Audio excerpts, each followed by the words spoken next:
Praise lord. నేటి మన ధ్యానాంశంలో ఆదికాండము 25వ అధ్యాయము 26, 27 అధ్యాయాలు.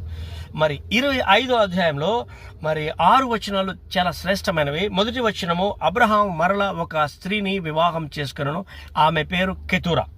రెండవ వచనము 7, 8 వచనాలు, అబ్రహాము తన జీవితకాలం బ్రతికిన సంవత్సరం 175 సంవత్సరములు అని సెలవిస్తుంది. తర్వాత మరి 12వ వచనము, ఐగుప్తురాలైన శారా దాసి ఇష్మాయిలుని దేవుడు ఆశీర్వదించిన విధానము.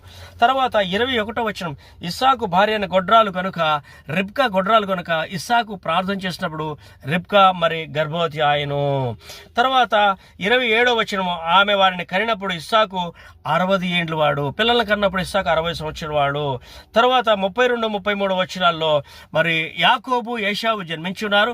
అందులో ఏశావు జ్యేష్ఠోత్తమును కావాలని ఏశావుని యాకోబు అడగడం సందర్భము. మరి 34 వచనం, తన జ్యేష్ఠ